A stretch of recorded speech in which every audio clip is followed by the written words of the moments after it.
Muy buenas tardes a todos nuestros asistentes virtuales a esta conversación, foro de nuestra seguidilla de acciones virtuales que hemos llamado Ágora FAU, donde entablamos conversaciones y discusiones multidisciplinares que muestran lo que nuestra facultad está haciendo en estas condiciones especiales de discusión. Hoy día veremos materiales biobasados, diseño y sociedad, una presentación donde tenemos interesantes invitados nacionales e internacionales, y daré la palabra al moderador de este encuentro, Pablo Domínguez, que es magíster en tecnologías del diseño de la Universidad Andrés Bello, ingeniero en ejecución mecánico de la UTEM, profesor asistente del Departamento de Diseño de nuestra facultad y jefe de la carrera de diseño. En nombre de la Dirección de Extensión y Vinculación con el Medio de la facultad y en nombre de su decano Manuel Amaya, les doy la bienvenida y deseamos que esta conversación sea interesante para todos, agradeciéndoles la presencia de ustedes como asistentes y de nuestros invitados. Muchas gracias, Pablo, y hasta pronto. Muchas gracias, Alberto. Que sean todas muy bienvenidos. Me encuentro aquí con el profesor Luis Alberto y la profesora Andrea Pexler. Presento al profesor. El profesor es diseñador industrial de la Universidad de Guadalajara, es doctor en ciencias de la ingeniería de los materiales de la Universidad Politécnica de Cataluña, tiene una maestría en diseño y desarrollo de productos por la Universidad de Guadalajara también, y es académico de la Universidad Panamericana de México. La profesora Andrea Wexler es diseñadora industrial de la Universidad de Bio Bio, es doctora en ambiente construido, académica del Departamento de Diseño de nuestra escuela, investigadora y desarrolladora de materiales biobasados y residuos de la agricultura, forestal y post-construido domiciliario. La profesora va a iniciar con una pequeña presentación y en función de eso vamos a realizar una ronda de preguntas. Recuerden enviar las preguntas por Facebook. Al final de la presentación daremos las preguntas. Cuando quiera, profesora. Gracias, Pablo. Buenas tardes. Profesor Luis Alberto, un gusto que nos acompañe desde México. Y también gracias a la directiva de la FAU que nos hizo esta amable invitación. Bueno, yo les voy a hacer una pequeña presentación, en realidad, como para ir dando la pauta de temas que van a ir surgiendo, porque este tema es tan amplio que cuesta aterrizarlo. Entonces, bueno, esta es una pequeña pasada por varios temas del que podemos después conversar más en detalle. Ok, entonces, vamos a compartir pantalla. No sé si se ve. Perfecto. Bien, ya voy a checar aquí a ustedes. Ahí sí. Para no complicarnos. Ya, entonces, bueno, el tema de este foro de hoy es materiales biobasados, diseño y sociedad. Les habla. Y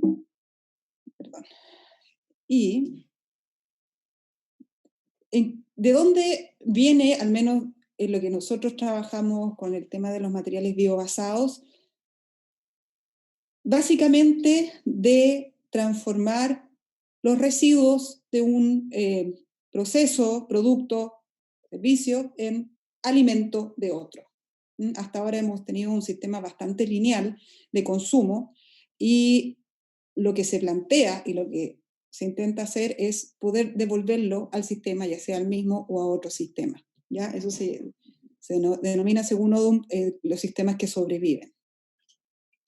¿Ya? Entonces viene la pregunta y más o menos la dirección de lo que voy a hablarles ahora es si se está generando o se podría generar o se generaría en algún momento quizás un cambio de paradigma.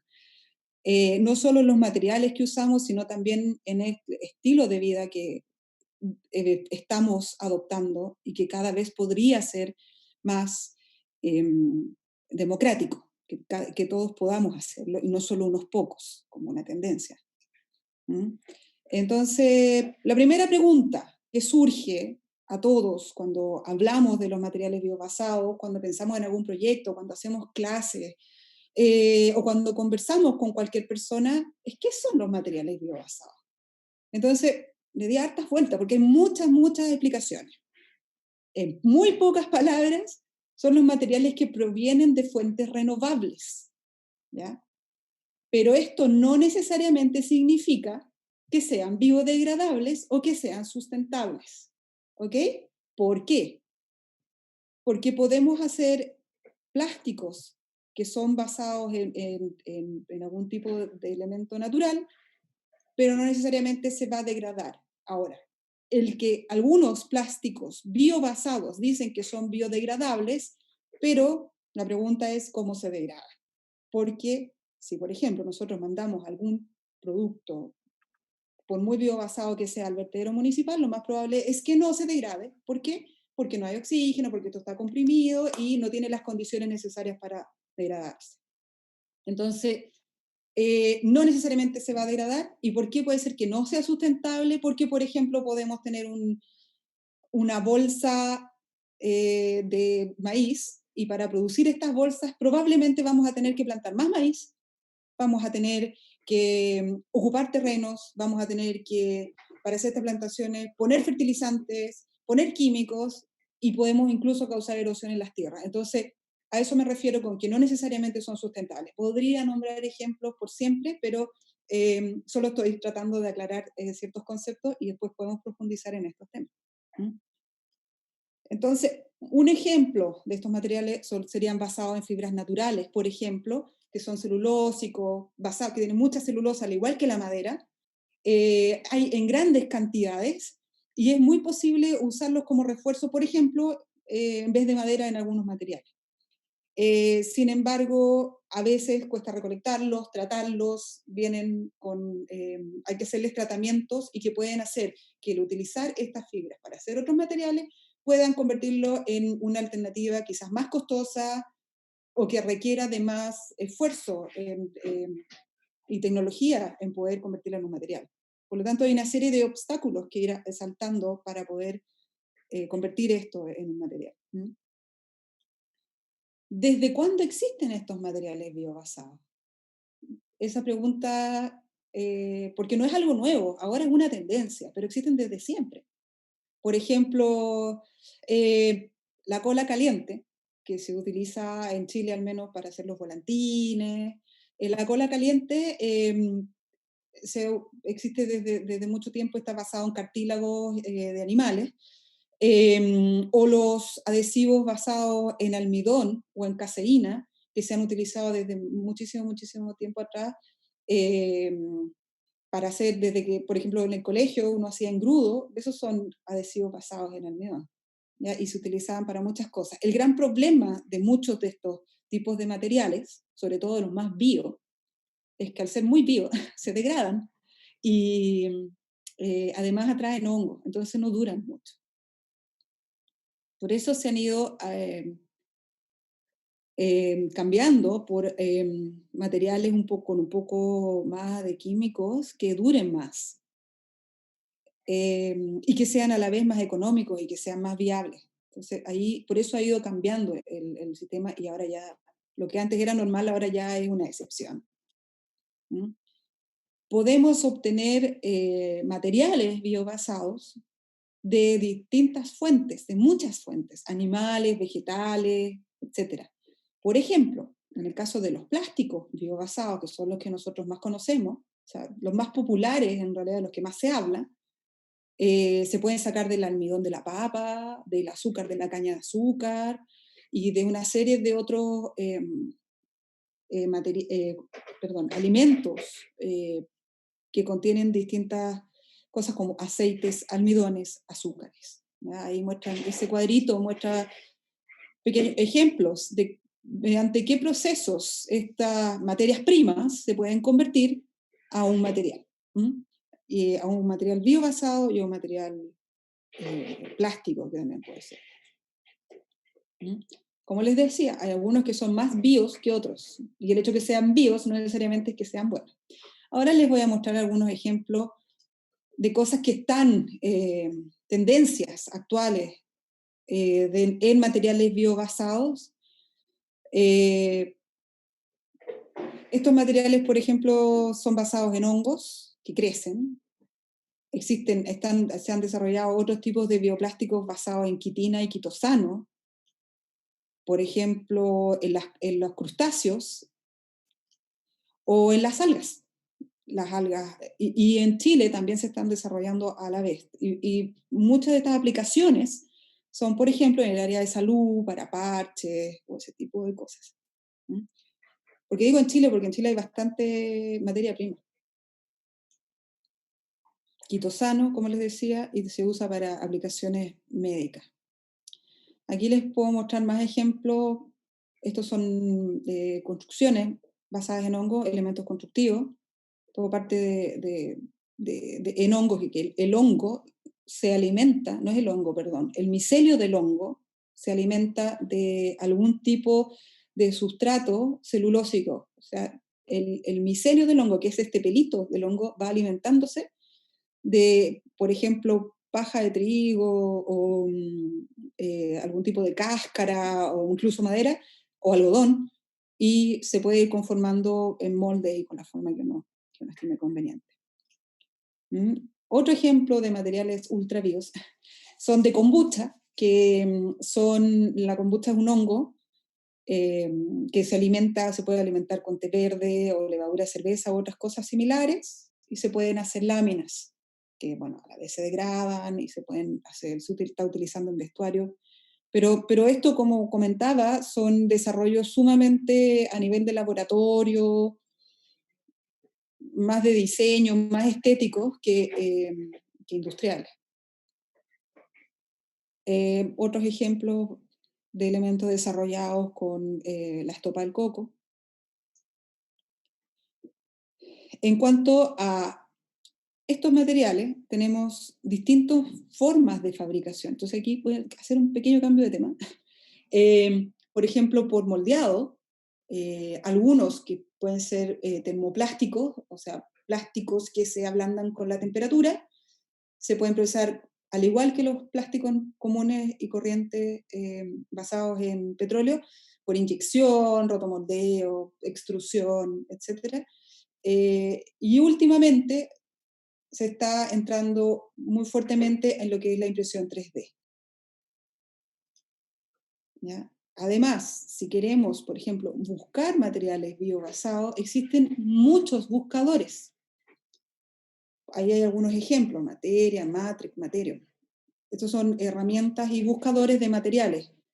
Estos buscadores de materiales que uno podría o pudiera obtener en el comercio no están en Chile, son generalmente buscadores en Europa, Estados Unidos o en el extranjero. Sin embargo, en Chile tenemos, les voy a hablar más adelante de ese, tenemos un buscador Materium, que ha estado juntando recetas de materiales y las está publicando en su redes. Aquí tenemos investigadores que han desarrollado materiales que han subido sus propias recetas, y hay varios que son chilenos. Hay muchos grupos que están trabajando en el tema y desarrollando nuevos materiales biobasados. Como les decía, tenemos este buscador Materium que reúne varios de estos. En Santiago, los Fab Labs, hay muchos que están trabajando esto, el Fab Lab Santiago, el Fab Lab de la Universidad de Chile.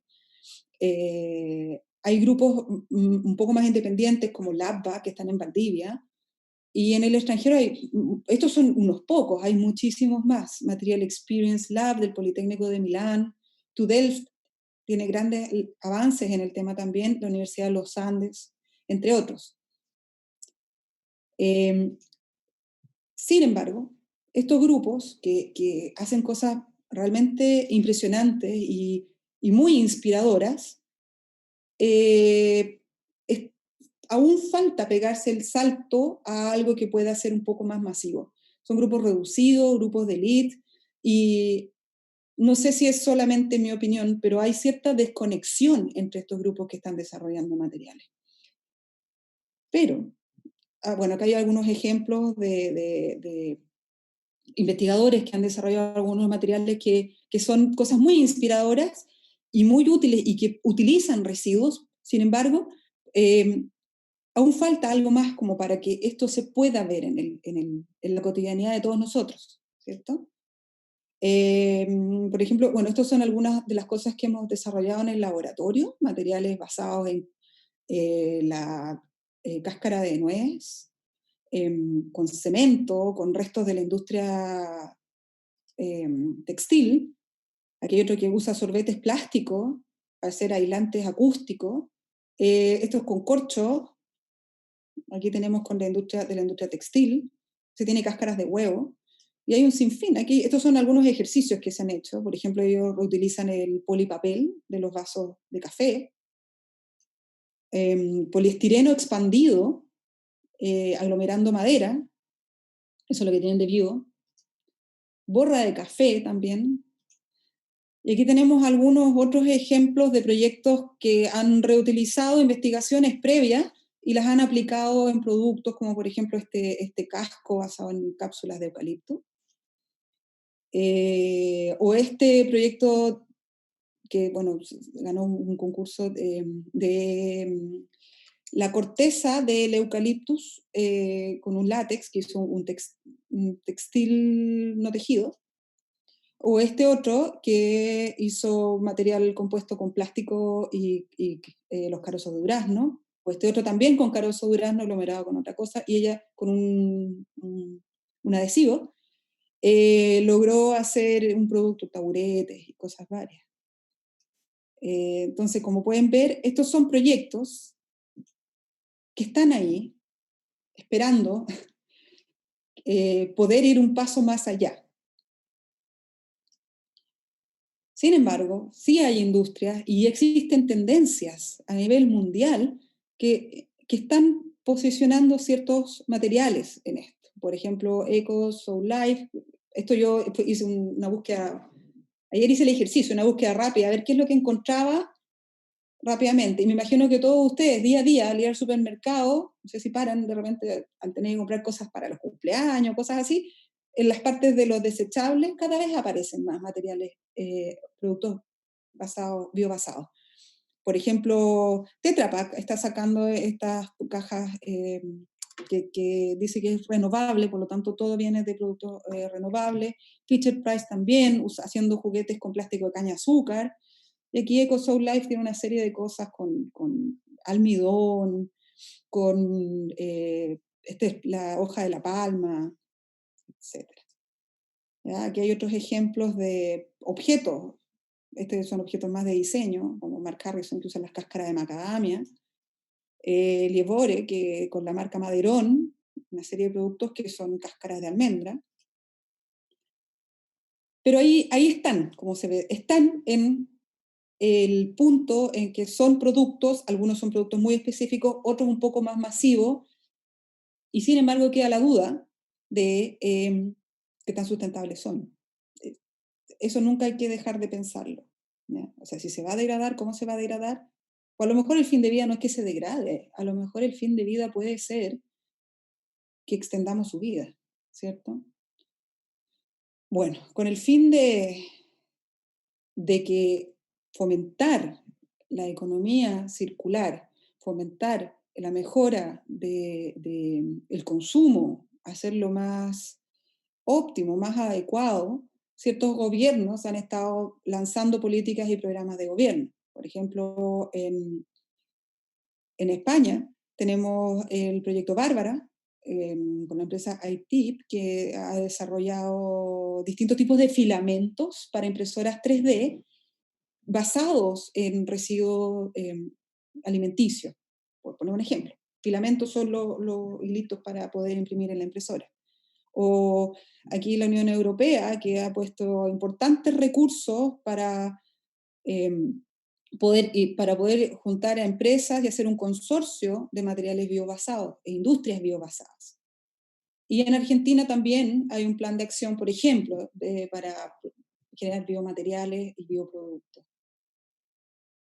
En Chile estamos actualmente con la ley REP, que bueno, es un pequeño avance. Para algo así, y para poder realmente trabajar con, involucrar los materiales biobasados en el día a día, hay muchos actores involucrados, y por eso es tan complejo este tema. Uno se pregunta, bueno, ¿por qué no hay más? Bueno, ¿por qué no realmente tenemos algo más sustentable atrás de esto? Hay demasiados actores, entonces es importante tener en cuenta todo lo que involucra poder generar una buena política de sustentabilidad. Está involucrado el Estado, las empresas, la investigación y, por supuesto, la educación. Ahora, mencioné que hasta ahora los materiales biobasados han pertenecido como a un pequeño grupo, es una pequeña tendencia que está agarrando fuerza y que debería agarrar más fuerza. Pero ¿por qué podemos decir que estos pueden ser democráticos? Yo pienso que sí pueden ser democráticos. Y particularmente en estos tiempos de aislamiento social. Principalmente porque las materias primas pueden ser muy asequibles. Entonces todos nosotros podemos en algún momento generar estos materiales, podemos utilizarlos y podemos también decidir y elegir en nuestro consumo diario cosas que son medioambientalmente más amigables. Por ejemplo, reutilizando los restos alimenticios, las borras del café, por ejemplo, las cáscaras de huevo, y se pueden generar nuevas cosas. ¿Por qué lo digo? Existe una tendencia actual a la que personalmente como profesora me he visto enfrentada, gracias a mis alumnos en realidad, que es la cultura maker, en el cual se genera este pequeño movimiento antiglobalización que fomenta lo local y donde la cultura del hágalo usted mismo es sumamente popular y es más activa, es más equitativa, o sea, todos pueden acceder. Y en este momento, gracias a, por ejemplo, a videos, tutoriales online, todos pueden acceder a esto. Y se fundamenta bastante en los Fab Labs y también en el hágalo usted mismo, en el poder desarrollar cada uno, en base a la práctica, nuevas habilidades. Lo que a mí no deja de sorprenderme, porque los alumnos tienen grandes habilidades y llegan con cosas nuevas muy rápidamente. ¿Por qué? Porque tienen una base que ya está en esta plataforma. Entonces, como resumiendo lo que les comentaba previamente, para los materiales biobasados, para el desarrollo de los materiales biobasados, hay muchas fuentes de acceso, como por ejemplo los buscadores de materiales, que dentro nuestro es más que nada inspiracional, porque en Chile no hay mucho acceso a esto, a obtenerlos. O hay otro tipo de buscadores que son de open source, donde dan la receta y cada uno los puede hacer. O revistas, por ejemplo, o a través de la docencia, o a través de laboratorios. Y para ir cerrando el tema, la última tendencia es la forma de manufactura de estos materiales biobasados. No todos, pero existe en la impresión 3D, que generalmente es mediante filamento. Y últimamente se han ido modificando estas impresoras 3D y han ido apareciendo nuevos tipos de impresoras 3D, que quizás muchos de ustedes lo han visto en la tele o los han visto en reportajes o incluso en Facebook, que de repente aparecen videos, en estos tipos de pequeños videitos, para construir casas mediante impresión 3D. O sea, es una súper impresora que imprime, por ejemplo, cemento. Entonces ya se cambió el filamento por una pasta. De igual manera, en Estados Unidos y en Europa existen impresoras que a tamaño pequeño que sirven para imprimir cerámica. Y en otras plataformas, como les mencionaba Materium, están juntando también recetas con formas de trabajo. Una de estas es a través de la impresión 3D.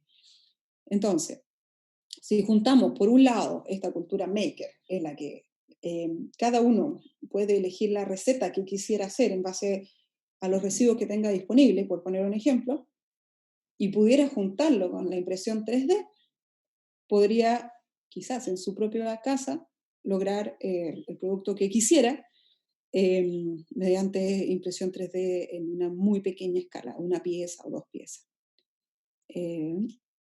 Bueno, y de ahí, dentro de la universidad y laboratorio, estamos trabajando actualmente en un proyecto que tiene esta tendencia de poder desarrollar y aplicar materiales biobasados existentes y, y ver la manera de poder procesarlo a un nivel más doméstico, más pequeño, y poder generar estos conocimientos abiertos para todo el mundo. Podemos conversar después más en detalle para no extenderme más de la cuenta en la presentación. Y eso es lo que tenía preparado. Pablo, no sé si quieres hacer comentarios o... No, al revés. Recuerden enviar sus consultas, las vamos a estar leyendo. Por mientras, le damos la palabra al profesor Es, Alberto. uh-huh. Si quiere comentar, Claro, la claro. profesora dejó hartos temas encima. Sí, sí, bastante. Lo dejé ahí dando vueltas. Un Sí, no, barrido completo. Así que, como guste. bastantes cosas sobre la mesa que dejó la profesora. Muchas Sí, gracias por su presentación, muy completa, profesora, como siempre.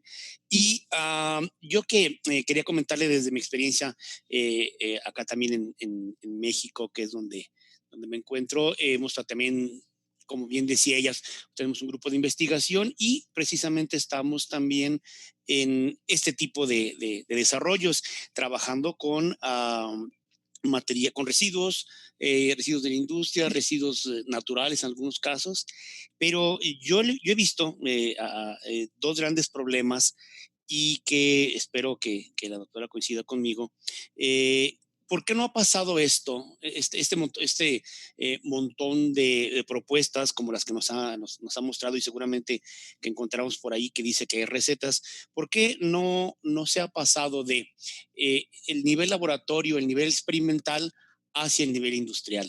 Y aquí yo me he encontrado en algunos proyectos que de pronto las industrias, por ejemplo, tratan a sus residuos como basura, no como materia prima que puede llegar a ser otro posible material.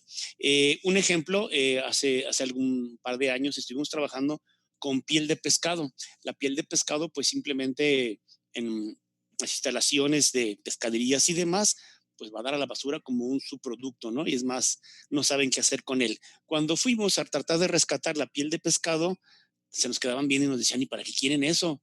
Pues puede ser una buena alternativa para las pieles, para hacer bolsos, para hacer... Y al final, nos costó mucho trabajo colectar un poco de piel de pescado. Entonces, por ejemplo, otro trabajo que recientemente acabamos de terminar es en las costas del Caribe mexicano, está llegando actualmente mucho sargazo. Entonces nos propusieron que si podíamos trabajar un poco con para ver qué propiedades podía tener para hacer algo. Ahí sí que es un biomaterial muy interesante. El problema del sargazo es que igual se maneja como un residuo no deseable, entonces se recolecta, se ensucia y después van y nos dicen, sí, claro, vayan y ahí a las dunas y junten lo que quieran, llévense lo que quieran, muchachos, pero nosotros necesitamos el material limpio. Entonces, yo creo que muchos de estos residuos, lamentablemente, o estos materiales que podrían ser parte fundamental de estos biomateriales, al no ser correctamente tratados por las industrias, sino empleados como un desecho simplemente, para nosotros investigadores es muy complicado, número uno. Número dos, además se requiere una fuente constante de estos materiales. Nosotros con 5 kilos, 10 kilos, 20, podemos hacer una investigación y llegar a la conclusión de que se puede emplear para algo, pero ya para una producción que requiera a lo mejor un flujo productivo que requiera de 100 kilos diarios, media tonelada a la semana, la cosa ya cambia, ¿no? Y el segundo punto a recalcar, también lo comentó la profesora, es que a veces el material, pues ahorita lo decía ella, ¿no? Juntar cáscaras de huevo y se puede hacer algo, ¿no? Pero a veces resulta ser que, como decimos, el dicho popular, puede ser más caro el caldo que las albóndigas, porque hay que considerar que estos residuos de huevo, luego hay que lavarlos, luego hay que cocerlos, luego hay que... Entonces, al final dice, oye, sale más caro el final hacer un material con estos pequeñas cascaritas de huevo, que mejor tíralos a la basura y consíguete otra cosa, ¿no? Entonces, sí es muy agradable, hay mucho trabajo por hacer, Sin embargo, necesitamos el cambio de mentalidad, ya lo comentó también la profesora, en la industria, sobre todo en la industria, para que traten a sus residuos como un bien valioso, no como basura, un bien valioso, para que después nosotros podamos, los investigadores, podamos de alguna manera transformarlos en materiales con valor también. Entonces, por ahí va mi comentario que quería para abrir la discusión. Muchas gracias, profesor. Profesora, no tenemos preguntas por mientras, pero acuérdense mandar sus preguntas. Yo quiero hacerle una pregunta al profesor. Ah, bien. Porque la otra vez lo escuché y me gustaría, no sé, profesor, si nos puede dar algún ejemplo de casos exitosos que ustedes han tenido con las industrias, que han logrado tomar un residuo y han logrado convertirlo en un producto. Yo creo que eso es interesante de escuchar. Sí, le comentaré de dos. Uno es muy parecido a uno que presentó, doctora, que es residuos de la industria textil. En este caso, una empresa local que fabrica pantalones de mezclilla, jeans. Y esta empresa, aquí interesante porque el empresario, unas cosas que acabo de comentar, aquí el empresario, lejos de tirar todo el recorte, todo el sobrante, él decía, es que esta tela es virgen, o sea, son puras tiras, pero pues a mí me costó, ¿no? Entonces, lo normal suele ser que se tire a la basura o bien se colecte para que luego los fabricantes de estopas vayan y la recojan y ya después hagan otro producto. Pero normalmente cuando se colecta, normalmente se pone en alguna instalación maloliente y se llena de bichos y al final es basura. Este empresario muy interesante, él cuidaba estos residuos de que los empaquetaba, los clasificaba y entonces decía, yo creo que puedo hacer algo interesante con ellos. De hecho, fue de los primeros trabajos que empezamos a trabajar, duramos casi 2 años trabajando con esto, con residuos de la industria textil. Eran residuos limpios y clasificados. Entonces, gracias a eso pudimos desarrollar, y una de las ideas que tuvimos en ese entonces y que hemos tratado de implementar en los siguientes proyectos, que no es fácil, es, ya lo comentaba usted, esto que se llama ahora economía circular, de decir, si la industria textil genera estos residuos, hagamos algo que le regrese a la industria textil. ¿Sí? No lo vendamos en algún otro lado. Entonces estuvimos trabajando, le propusimos en una primera instancia hacer envases para sus pantalones. El cliente de pronto decía, pues como que envases para pantalones. Le mostramos algunos ejemplos, pero no le llamó la atención. Pero lo que al final le propusimos y le gustó bastante fue el desarrollo de ganchos. Entonces se hicieron en su momento ganchos de mezclilla hecho con subproductos de sus mismos pantalones. Y claro, le gustó, de hecho nos pidió el molde, les pidió que le pusiéramos la marca de la empresa, y entonces en la boutique, en las tiendas que él tiene, pues cuelga sus pantalones en ganchos fabricados y desarrollados por él mismo, ¿no? Con este tipo de materiales. Es una sola empresa a nivel muy, muy, muy sencillo, pero bueno, es muy buen ejemplo, ¿no? De cómo los subproductos de esta misma fábrica acaban siendo insumo para productos de ellos mismos, ¿no? Y el segundo ejemplo que le puedo platicar, que también a través de un empresario visionario, es aquí en Jalisco. A lo mejor algunos de ustedes lo saben, Jalisco es la cuna del tequila. Y el tequila se fabrica con un agave, un tipo de agave en particular, y genera mucho residuo el bagazo de agave. Entonces, la Universidad de Guadalajara, a través de su Centro de Investigaciones Biológicas, ha estado trabajando para ver, por ejemplo, si se podía utilizar como alimento para ganado, pero es tan duro que el ganado no se lo come, ¿no? Entonces, ¿qué es lo que se hace actualmente con tantas toneladas? Muchas de ellas se utilizan como combustible de los hornos de mampostería para seguir destilando tequila, aunque cada vez es menos, y el resto simplemente se pudre.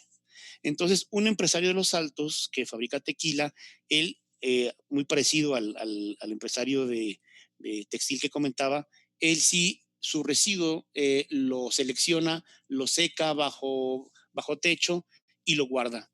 Y entonces es una fibra pues limpia, por llamarlo de alguna manera, y con él estuvimos desarrollando unos pequeños tableros para hacer envases para el tequila. Él lo que quería era poderlo, él exporta mucho a Estados Unidos y quería hacer estas cajitas que actualmente son de madera, hacerlas con su misma fibra de agave. Estuvimos trabajando con él, muy interesante. El único problema fue que la FDA no le autorizó la introducción en Estados Unidos de este material, por razones obvias, ¿no? Pero para el comercio local sí, sí lo ha podido hacer.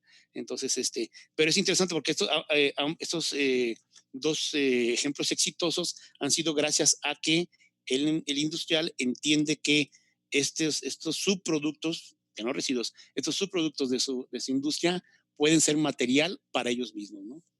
Entonces, si se tratan así, yo creo que podemos hacer mucho.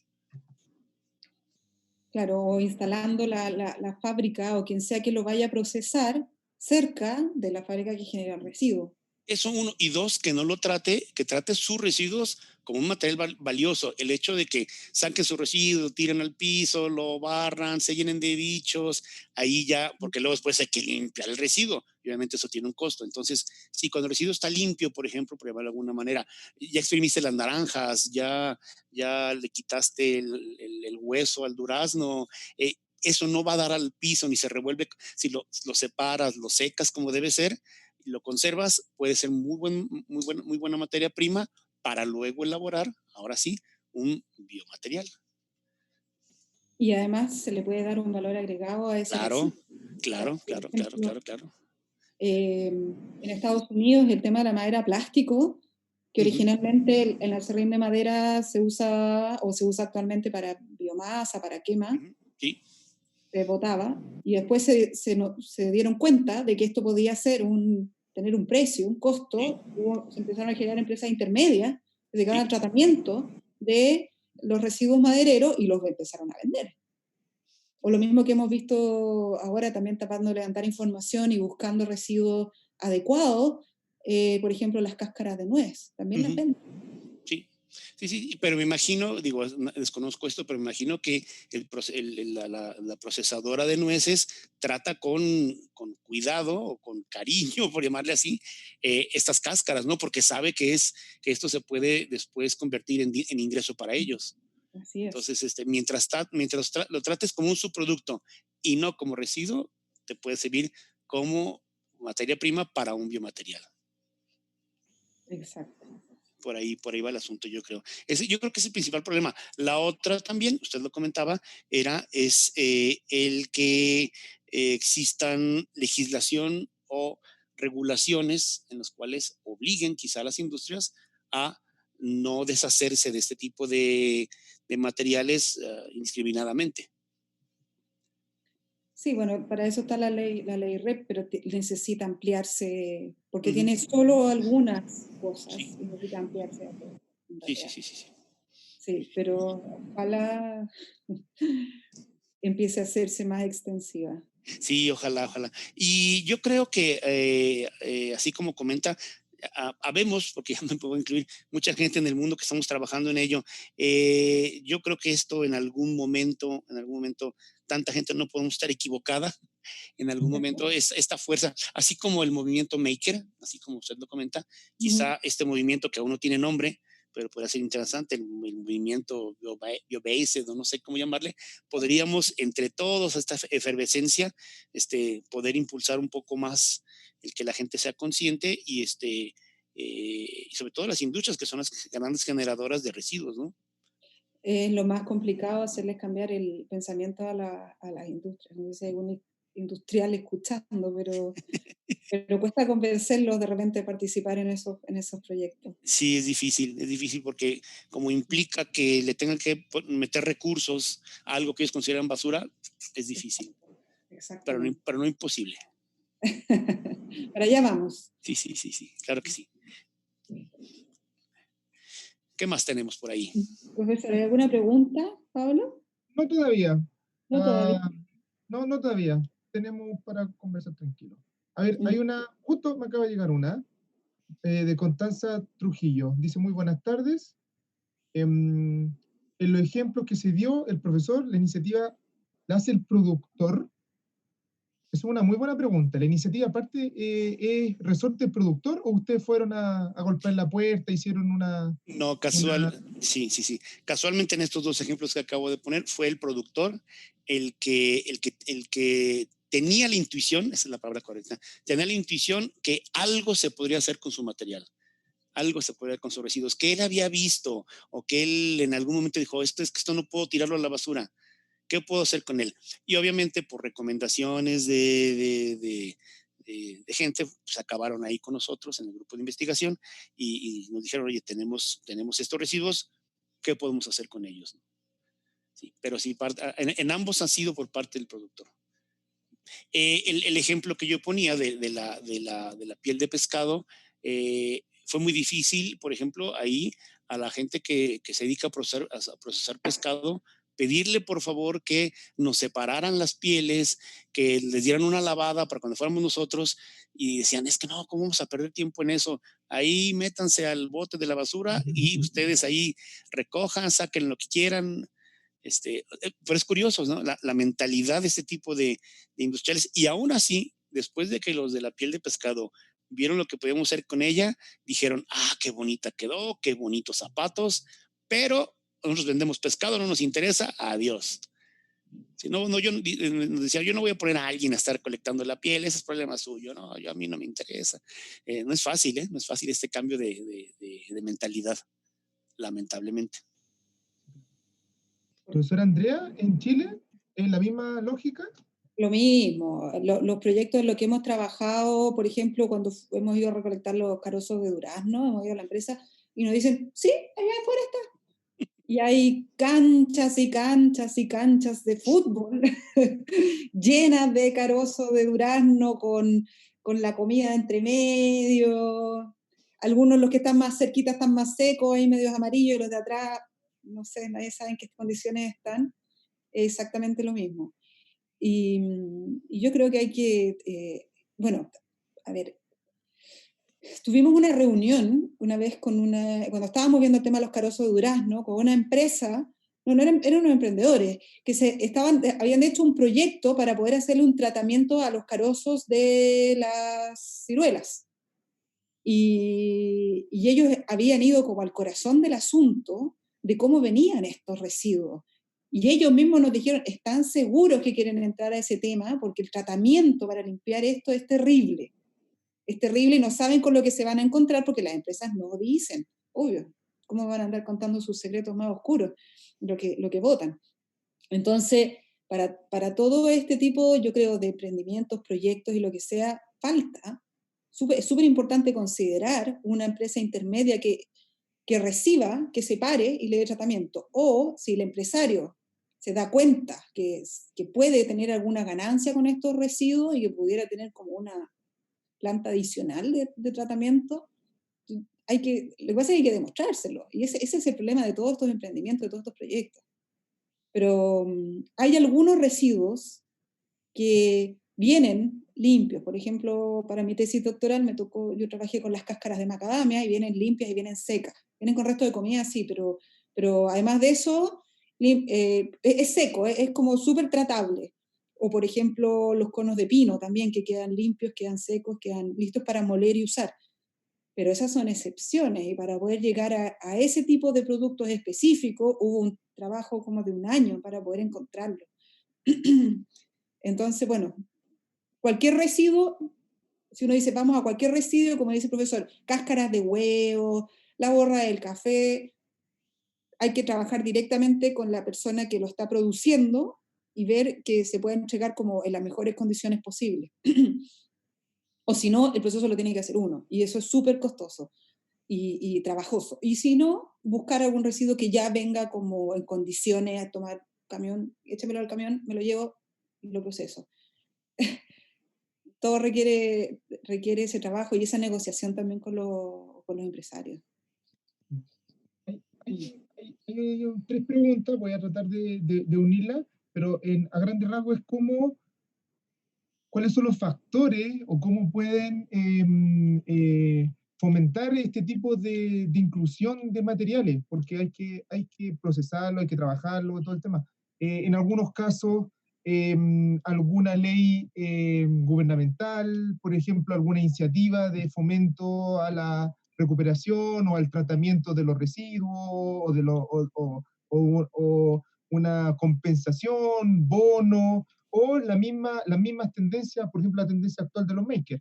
Entonces, ¿de qué forma se podría, o de qué forma, en forma orgánica, se incluyen o avanzan todos estos materiales? ¿Cuáles son los factores más importantes? Lo que pueden ver o lo que ustedes piensan. Profesor Alberto, profesor Sí, Andrea. bueno, me tomaré la palabra. Sí, yo creo que la manera de poder convencer o de que el público en general y el industrial se anime a guardar sus residuos y poderlos devolver convertidos en algún producto o como materia prima de algún otro producto, es uno, difundir nuestro trabajo, ese es el número uno, difundir las bondades de todo esto que estamos haciendo a través de ese tipo de foros, exposiciones, y la otra también, el apoyo institucional, en este caso gubernamental, como bien decía, a través de exenciones o bonos o impuestos en los cuales haya una motivación, porque si no hay una motivación, es muy difícil que el empresario, por mucho cariño que le tenga o muy ecologista que se sienta, como esto ataca al bolsillo, es difícil. Entonces, si hay un tipo de motivación, sobre todo económica o impositiva, esto ayudaría bastante, ¿no?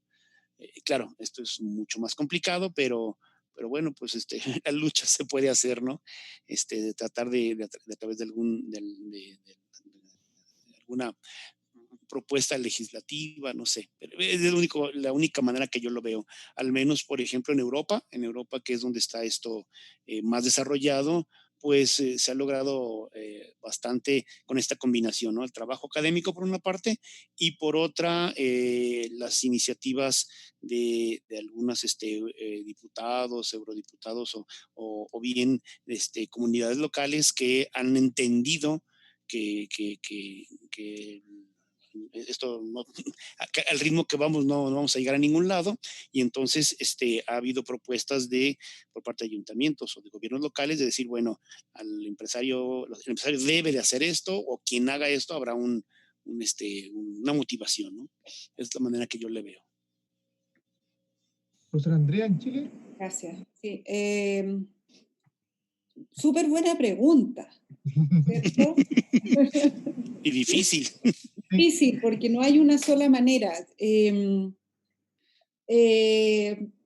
Uno, por supuesto, todo pasa por los incentivos económicos, por la plata.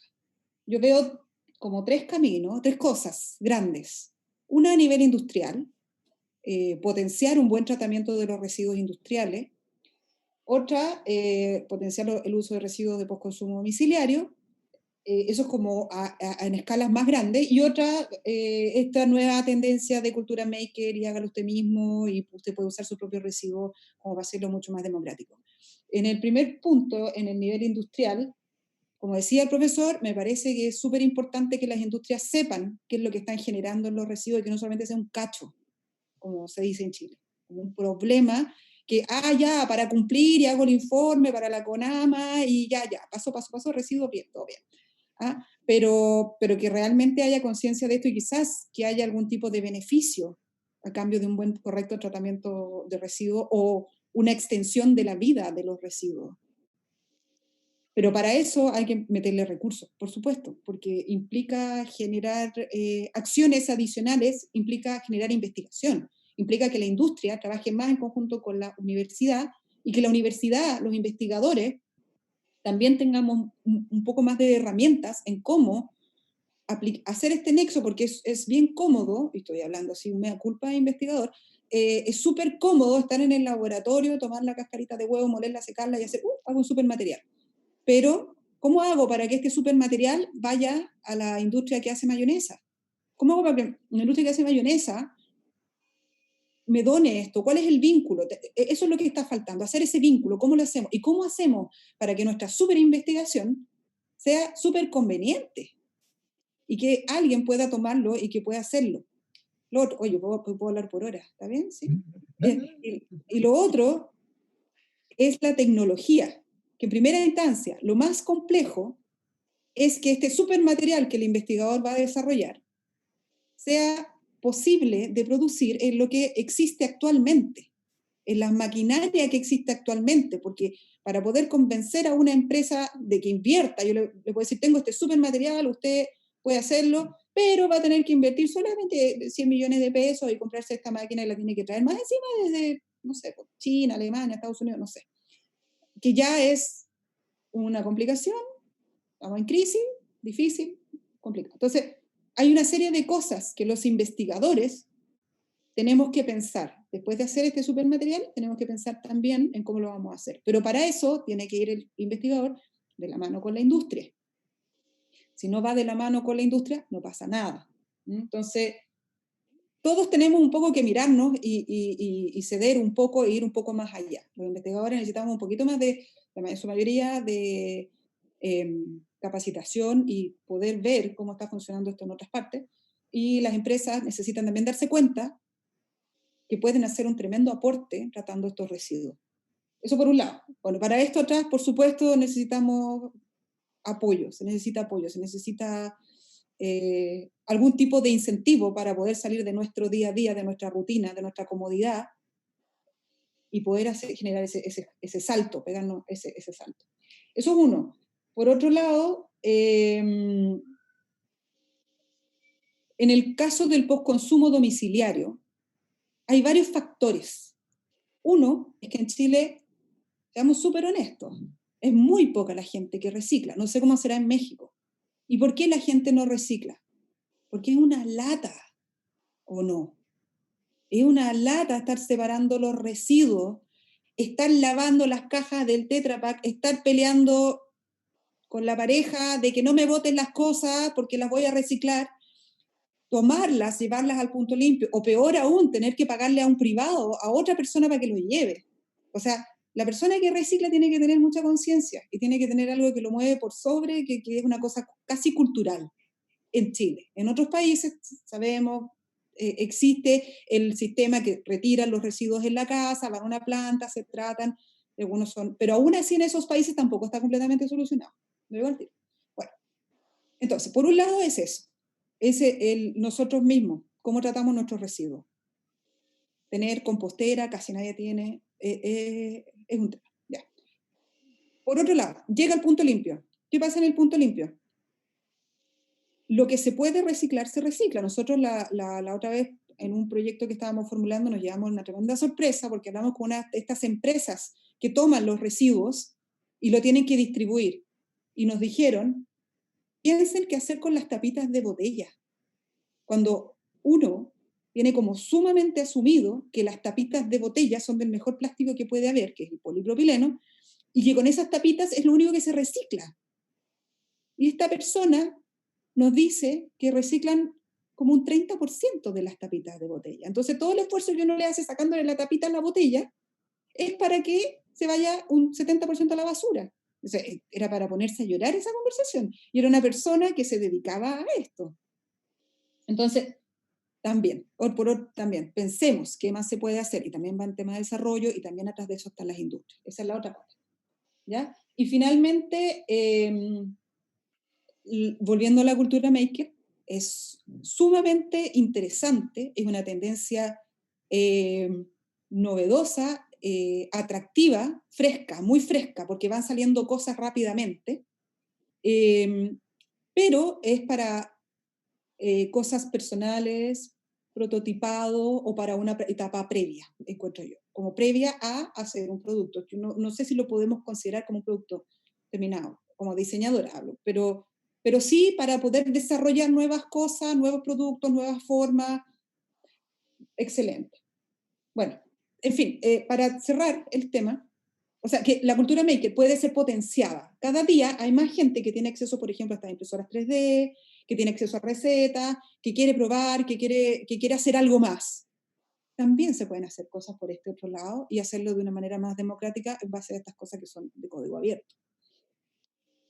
En pocas palabras, personalmente creo que lo que necesitamos es educación. Entonces, nuestras generaciones tienen que hacer un tremendo esfuerzo para hacer un cambio, pero nuestro mayor esfuerzo son en las generaciones que vienen atrás. Y ellos son los que van a terminar rompiendo este paradigma. Y ese es nuestro esfuerzo. Yo creo que eso está también en la riqueza de poder estar cercano a los alumnos, a los más jóvenes y a la gente que viene como ya con el switch medianamente cambiado. Y nuestros hijos, por supuesto, que son más chicos y que uno los está formando y desde el colegio se lo están metiendo en la cabecita. Eso. Sí, muy importante. Aquí Margarita menciona la industria forestal y Diego la minera, que como bien lo sabe la profesora Andrea, son muy importantes en Chile. ¿Cómo pueden ambas o de alguna forma entrar, o si existe algún futuro con el tratamiento de residuos que generan estas dos industrias que productivamente son gigantes? Ay, claro que hay un sinfín de cosas, pero la minera, a primera instancia, la industria minera, por ejemplo, el cobre, todo el residuo que va quedando de la industria del cobre, se puede utilizar en todo, ¿o no? Todos ya somos testigos de las nanopartículas de cobre, están metidas en todas partes, y no necesariamente es como el cobre de primera calidad, es lo que queda por ahí. Yo voy a citar ejemplos que me vienen a la cabeza ahora, otro alumno de, ¿qué era lo que estaba haciendo? De arquitectura, que se estaba titulando, ya debe estar titulado quizás, pero estaba generando un tipo como de lupa gigante, donde él planeaba fundir en la escoria del cobre y hacer como un tipo de lava, y eso poder moldearlo en una impresora 3D y hacer otras cosas. O sea, es factible tratarlo, pero sí falta mucho desarrollo para poder llegar a algo. Y en la industria forestal, no sé exactamente a qué parte de la industria forestal se está refiriendo, pero... Es como la lógica de los residuos, obviamente de postprocesamiento de la industria maderera. La industria de la madera, bueno, todos sabemos que en el sur de Chile hay mucho árbol, mucha plantación de pino, eucalipto, lo que es un peligro. O sea, generamos ingresos, generamos trabajo, súper bien, pero los monocultivos y toda la parte como de plantar una sola cosa en un área grande, tiene una serie de riesgos e inconvenientes. Entonces, además de eso, cada día se requiere más árboles, y lo que ocupamos del árbol para materiales constructivos es como el 25% de cada árbol talado. Entonces, ¿qué tenemos que nos está sobrando? Nos sobran las raíces, me sobra la corteza, me están sobrando las hojas, me están sobrando las ramas, me están sobrando los nudos y todas las partes feas del árbol. ¿Ya? Entonces, se pueden aprovechar las cápsulas de los eucaliptos, se pueden aprovechar los conos de los pinos, que una vez que uno le saca la semilla, se quedan secas y quedan listas para ser molidas y procesadas. Y además eso no se utiliza, eso en este momento se usa para hacer adornos navideños, o se queman. Ya, tenemos las cortezas, que también tienen la posibilidad de, por ejemplo, hacerse un textil no tejido, y se puede quizás aglomerar, o puede hacerse un colchón para otra cosa. O sea, hay un sinfín de posibilidades. El acerrín, por supuesto, en distintos formatos. Hay un sinfín de posibilidades de trabajo con la industria forestal. Lo que más se hace en este momento son tableros. Y hay muchos que están en etapa de prueba. Tableros, OSB y aglomerados de madera. Además de eso, ya, lo último. De los químicos de la madera podemos extraer, por ejemplo, del taloil, que es el licor negro que sale del proceso del pulpaje para el papel. También se pueden hacer lubricantes y también se pueden hacer adhesivos. Entonces, no sé si él quisiera después escribirme o ella, podemos hablar mucho rato de este tema. ¿Ya? Pero hay un sinfín de posibilidades. Lo que pasa es que no están exploradas, y lo que se hace es lo que da plata rápido, que papel, tabla. Plata. ¿Sí? Así es. Eso. Profesor Luis Alberto, aquí una pregunta de PK. Dice, ¿qué factores determinan el ingreso o rechazo de los materiales biobasados a la escena mundial? Súper amplio y complejo. Sí, súper amplio y completo. ¿Qué factores determinan? No, yo creo que Eh, Quizá el gran público, digo nosotros que estamos inmersos en este quehacer, pues sabemos las bondades y las características que tiene, ¿no? La presentación de la profesora fue muy completa y a cualquiera convencen. Sin embargo, el gran público a lo mejor no tiene la, el conocimiento de que existen estos materiales y que incluso podrían hacerlos. Yo creo que en medida de que, ahorita la profesora hablaba muy bien acerca de qué hacemos en las casas con los residuos, ¿no? La recogida selectiva, el punto limpio, todo esto. En medida de que hubiera los diferentes gobiernos locales impulso a esto, yo creo que mucha gente en nuestras casas podríamos de alguna manera con ese tipo de recetas sencillas aprovechar, como bien decía, la borra del café, las cáscaras de huevo, simplemente como lo comentaba, tener un compostero en casa, ¿no? Compostero en casa, hay algunos ya diseñados muy elementales, la lombricultura y demás, que podríamos aprovechar muy bien. Sin embargo, pues entre que por comodidad y otro por desconocimiento no lo hacemos, ¿no? Y volvemos al asunto, si además hubiera una iniciativa que nos motivara a hacerlo, pues qué mejor, ¿no? Entonces yo creo que lo que faltaría es conocimiento básicamente y un poquito de motivación. Porque lo dejamos todo, lo acaba de decir la doctora, lo dejamos todo a la conciencia de la gente. Entonces, hay gente que su conciencia termina en no tirar la botella en la calle y tirarla en la casa. Digo, qué bueno, ¿no? Pero como que ya falta más, pues como que ya esa acción ya es muy pequeña, ahora falta todavía más, ¿no? La siguiente fase es no comprar la botella, ¿sí? Por ejemplo. Muchas gracias, profesor. ¿No? ¿De qué? Vamos con la última pregunta de Karina. Dice, ¿hay una normativa internacional que regule el ingreso de determinados materiales biobasados a la escena internacional? ¿De la industria internacional? ¿Hay alguna normativa que diga sí, no, o que le doy más oportunidad a una que otra? Me imagino que por ahí va la pregunta. Cada país tiene sus propias regulaciones, Pablo.